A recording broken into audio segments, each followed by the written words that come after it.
જયરાજસિંહભાઈ આ મોબાઈલ એ માટે કાઢ્યો હતો. મેં એને પૂછ્યું આ અમેરિકા વાળા આ ગૂગલ ને જે કાઢ્યું ને એને મેં પૂછ્યું,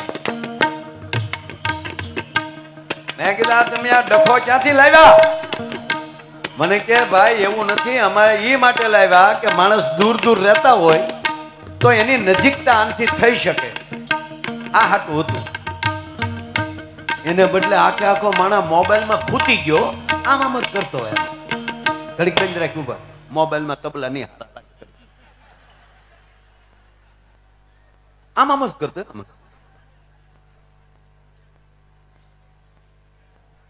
એ જોતા જોતા આમ હું કામ કરવું પડતું ત્યારે આમાં શું હોય છે? અને હવે તો એવા ગ્લાસ આવ્યા છે કઈક એની સિવાય કોઈ ન જોઈએ. કેવું કેવાય ને,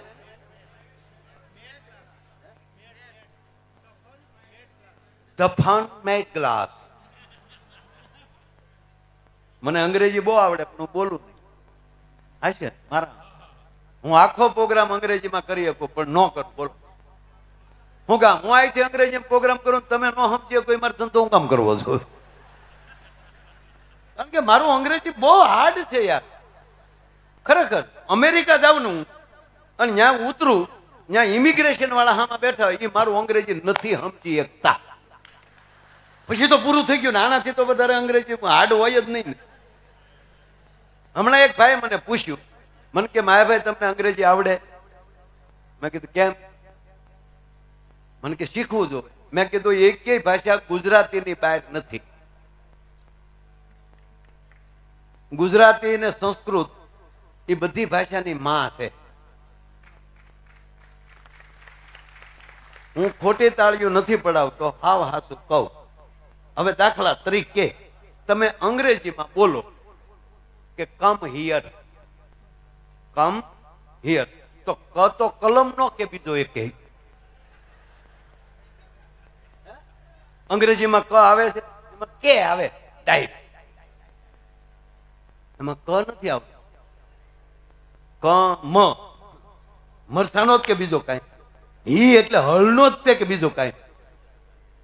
કે કઈ ભાષા થઈ ગયો? આપ ડોન્ટ વરી, એકચ્યુઅલી એ તો અજગરનો જ કે બીજો કઈ? એટલે ગુજરાતી ભાષાની બહાર સહેજ નહીં કાંઈ. શીખજો, ભણજો, હું વિરોધ નથી કરતો, પણ આ મોબાઈલે મારી નાખે એ વાત થાય. બે મારી નાખે, મોબાઈલ અને માઇક. માઇકમાં તમે જુઓ, પેલા માઇક નહોતા તો આપણા વડીલો ભજન ગાતા હતા, હિમાડે વગર માઇકે સંભળાતું કે નહીં? હે અજી લોકો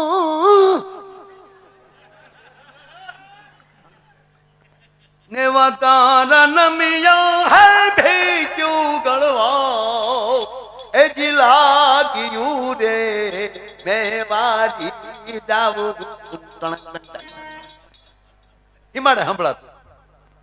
અત્યારે અવડા અવડા માઇક માર્યા તો એમ કે હજી વધારો, હજી વધારો. શું કામ? અંદરથી માણસ શાંત જ નથી, ઝટકા ખાય છે.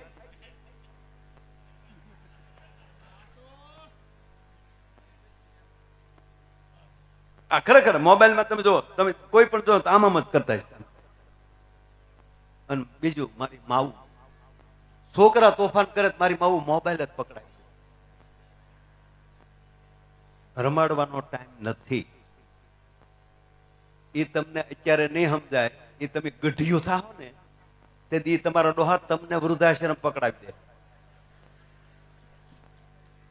જે માવુએ બાળકોની તોતડી ભાષા બરાબર સમજી શકી હોય, ઈ જેદી માં બુઢી થાય ને ત્યારે ઈ તોતડું બોલે તે દી એનો છોકરો સમજતો થઈ જાય. પ્લીઝ પગે લાગીને કહો, આ ઘડીક આપજો ભલે, હું એમ નથી, પણ હાવ એના મય નહીં. હાવ અમુક અમુક છોકરાની તો આખું સુઈશું થઈ ગયું, આમ જ કરતા. અમારે બધાને ઘરે જવાનું હોય ચા પીવા. બેટા મહેમાન આવ્યા છે, જય માતાજી કરે, ન્યાથી કરવું. મારે કેમ રમી છે? બેટા માયાભાઈ ઈ ભલે હોય, મારે શું કામ છે એનું?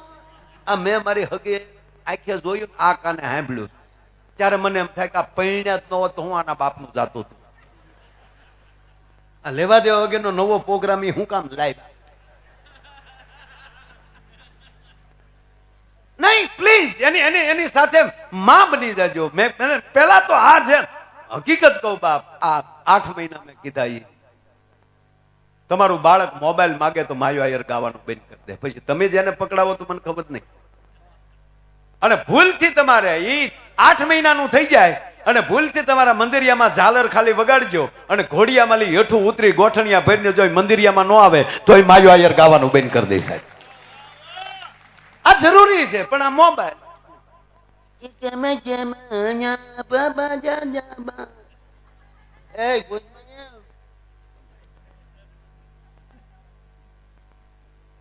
ખરેખર એક જણો આમ કરતો એને ઘીરે જતો. આ શહેરની વાત કરું છું, અહીંની વાત આફ્રિકાની. આમ કરતો એને ઘીરે જતો હતો. હમણાં ગાડીમાંથી નીચે ઉતર્યો, આમ કરતો 15 માળનું બિલ્ડિંગ હતું, લિફ્ટ પાસે ગયો. એ આમ કરતા લિફ્ટ બોલાવી, લિફ્ટ આવી. એ આમ કરતા લિફ્ટમાં બેસી વયો ગયો. 15 નંબરનું બટન દબી દીધું. પછી મીડિયો આમ કરવા, પણ લિફ્ટ નહીં કોકે રસ્તામાં આગળના માળે કોકે રોકી હોય ને, 7મા માળ વાળાએ બટન દબેલું, એ ત્યાં ઊભી રહી. આ 15મો માળ સમજીને વયો આમ કરતો.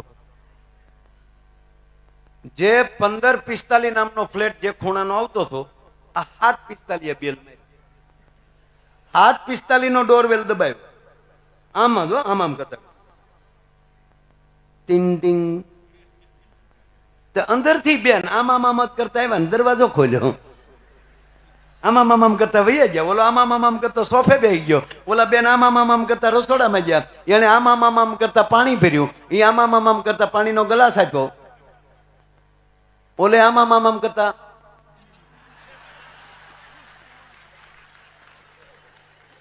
આમ જ પી ગયો. અને પાછો આમ કરતા બેન રસોડામાં વૈયા ગયા.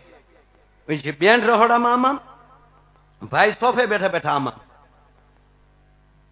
ભાઈ તો 1545 હતા. એમાં 745 આવ્યો. સમજાય ત્યારે દાંત કાઢજો. એ 745 આમ જ આવ્યો. એને ડોરવેલ દબાવ્યો એટલે 1545 ઉભો થઈને દરવાજો ખોલ્યો. એટલે 745 1545 ને જોયો. એટલે 745 ને એમ થયું કે હું કોક ના ઘરે આવી ગયો. સોરી કે ઈ વયો ગયો. બોલો, મૂળ ગરદણી વયો ગયો.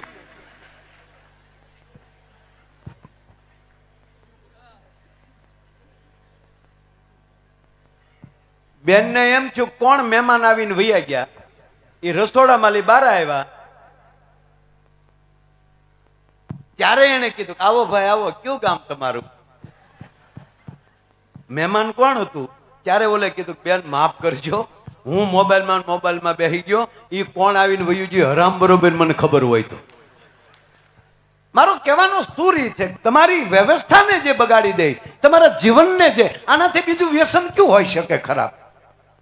તમને વ્યસન ખાલી ઓલું જ દેખાય.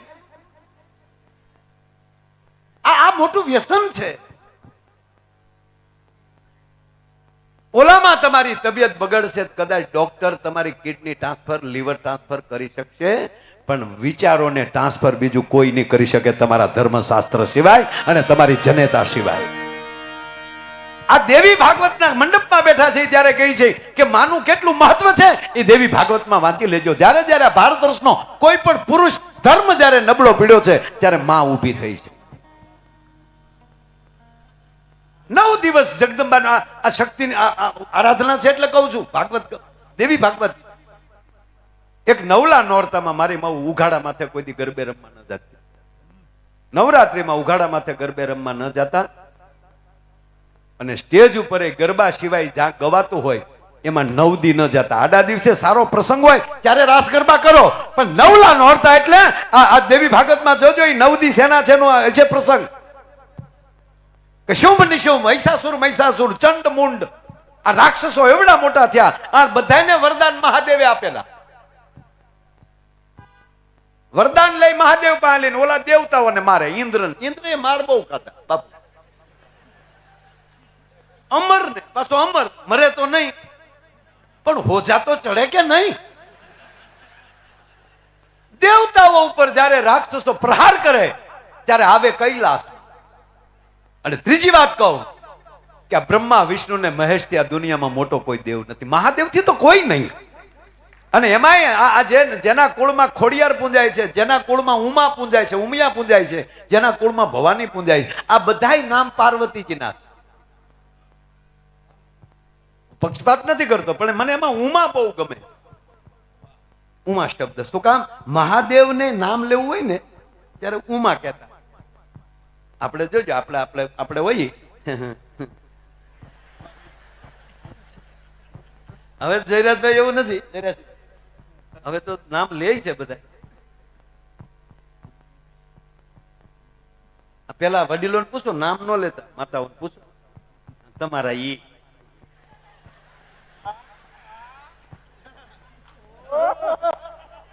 તમારા ભાઈ ભાડ્યા કેવું સરસ હતું. પાછો જોવાનો મુદ્દો નહીં, સંબંધ કરતા જોતા નહીં કાંઈ. એ તો વડીલો સંબંધ કર્યો એ પાકું. અને પાછો ફેરાય તે લાજ કાઢીને ફેરતા. માંડવામાં જાડું ઓઢેલું હોય, માંડવામાં દેખાય નહીં કે હું છે અંદર. બાગડો છે, બાઘેડી છે. ખરેખર જોયા વગર સંબંધ કર્યા. પૂછા અમારા બાપ વડીલો બેઠા જોતું કોણ? એ તો ઘરે આવીને ઘૂંઘટ ખોલ્યા ત્યારે ખબર પડી ગુલો રાણી બાચ્યા. જે આપણે ભાઈ રોન તો રોન. અને હવે જોઈને થાય છે સારી વાત. પણ એક કહું મારા વાલા કે વડીલોએ જોયા વગર સંબંધ કર્યા. પણ એનો અત્યાર સુધીનો એક રેકોર્ડ છે કે જોયા વગરના ભલે સંબંધ કર્યા હતા, દીકરી દીકરો જોવા નહોતા જતા, વડીલો કરતા ફાઇનલ. એનો અત્યાર સુધીનો એક રેકોર્ડ, એક પણ છૂટાછેડાનો કેસ નથી થયો. 1947 માં આઝાદી મળી. 1947 માં આઝાદી મળી અને 1947 ની ડિસેમ્બરની 1 તારીખે જયરાજસિંહ બાબુ આ દેશનો પ્રથમ ઉપ વડાપ્રધાન, ડેપ્યુટી એમ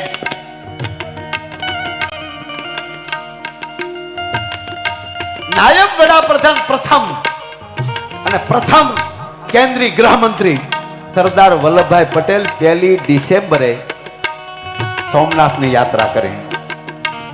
અને સોમનાથની યાત્રા કરીને ખંડેર હાલતમાં મંદિરને જોયું. અને ત્યારે અરબી સાગરના નીરને હાથમાં લઈને આ દેશના લોખંડી પુરુષે પહેલી પ્રતિજ્ઞા કરી હતી સરદાર વલ્લભભાઈ પટેલે કે હું સોમનાથનું મંદિર અહીં બનાવીશ. એ 1 ડિસેમ્બરે. અને દર વર્ષે સોમનાથમાં સંકલ્પ દિવસ તરીકે સોમનાથ ટ્રસ્ટ આ દિવસ ઉજવે છે. સંકલ્પ દિવસ તરીકે આ દિવસે જાજો બાપ સોમનાથ આવજો એમ કહું છું. જાજો હું આવજો. અને એના ટ્રસ્ટના પ્રમુખ છે અત્યારે આપણા માનનીય મુરબ્બી વડાપ્રધાન નરેન્દ્રભાઈ મોદી. અને આ 1 ડિસેમ્બરે મારો અને કીર્તિદાનભાઈ નો ડાયરો છે સંકલ્પ દિવસના દિવસે સોમનાથમાં. અને જયરાજસિંહ બાપુ આ 27મો ડાયરો છે મારો સોમનાથનો. આ 27મું વર્ષ. આજની તારીખમાં કોઈ દી સાહેબ સોમનાથ ભગવાનને લાંબો હાથ નથી કરવા દીધો. શું કામ? મેં એની સામે લાંબો હાથ નથી કર્યો, એની સામે મેં લાંબુ પેન્ટ કર્યું છે. આખું શરીર લાંબુ કર્યું છે એની સામે. એની સામે મસ્તક કર્યું છે. પણ હું જ્યારે જાઉં ત્યારે બે મહાપુરુષોને પહેલા પગે લાગુ છું. કારણ કે ભીષ્મ પિતા પછી રાજકીય ક્ષેત્રમાં કોઈએ પ્રતિજ્ઞા પૂરી કરી હોય તો એ સરદાર વલ્લભભાઈ પટેલે કરી છે. 1947 ની 1 ડિસેમ્બરે સંકલ્પ કરે, પ્રતિજ્ઞા લે. અને ક્યારેક ક્યારેક તો જયરાજસિંહભાઈ એવું લાગે કે આપણી કઠણાઈ કેવી કહેવાય આ દેશની કે 1947 માં આઝાદી મળે અને 1949 માં વલ્લભભાઈ વિદાય લઈ લે. બાકી ઈ માણસ જો 10 વર્ષ જીવી ગયો હોત ને તો અત્યારે જે આ પાડોશી દેશ નામનું છે એ મામનું સીઝ જ ન હોત સાહેબ.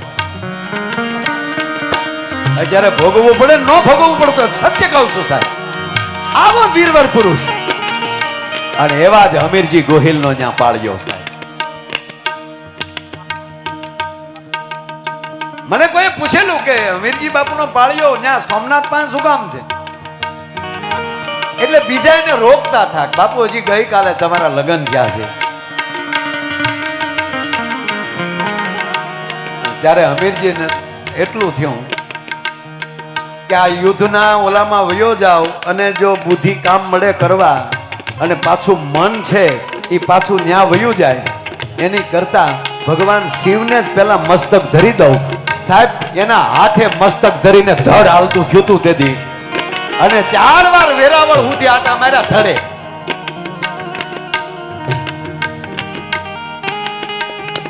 બે બાજુ કબરોના ઢેકલા છે, કારણ જાવ તો જોજો. હમણાં તો કાઢ નાખ્યું, બધું સાફ થઈ ગયું ઘણું ખરું. પણ એ હમીરજી સાહેબ પછી કોઈ એને પાત્રને અભડાવ્યું પછી એ પડે છે. એટલે બે વીરવર પુરુષના પાળિયા, સરદાર વલ્લભભાઈ પટેલનું ટેચ્યુ અને હમીરજીનો, અને પડખે બીજો નાનો પાળિયો છે. બે પાળિયાના તમને ત્યાં અંદર દર્શન થાય અને એને અડીને તરત કષ્ટભંજન હનુમાનજી દાદાનું નાનું મંદિર છે. સોમનાથ કષ્ટભંજન દેવ મૂળ નામ હો સાહેબ. હા, એટલે આ બધી વસ્તુ જેવી તેવી નથી. એટલે કીધું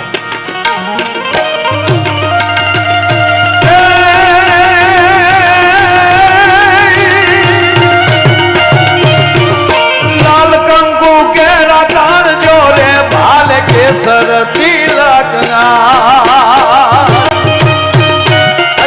યુવાનોને પ્રાર્થના કરું કે તમારા ઘરેથી નીકળો ને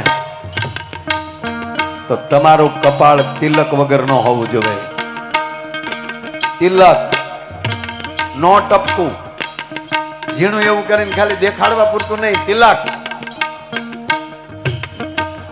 અમુક ભોઠા પડે છે, ડોકમાં માળા પહેરતા ભોઠા પડે છે, હાથમાં બેરખો રાખતા ભોઠા પડે છે. આપણને કોઈ ભગત કહે છે, એલા ભક્તિ હશે તો જ વીરતા આવશે. જેને ભગવાનનો પરિચય ન હોય એના માટે વીરતા ન આવે સાહેબ. તમને ભોઠેપ છે નહીં છે. આ નવા વર્ષની શરૂઆત એક તમારા દીકરા તરીકે, તમારા ભાઈ તરીકે એ હોન્ડાની ખોટા કાવા નહીં મારો ને તો હાલ છે ભાઈ. ઈ એન્ટ્રી અમારે નથી જોતી તમારી. પણ મારા ભારત વર્ષનો યુવાન હાલ્યો જાતો હોય તો ક્યાં પ્રવેશ થાય તો કોઈ પૂછવો જોવે કે આ કોણ આવ્યું, આ કોનો દીકરો છે, આ કોણ આવ્યું, આ ક્યાંથી આવ્યું એમ નહીં, આ કોણ આવ્યું છે એ પરિચય થવો જોવે ને. હે એટલે જરૂર છે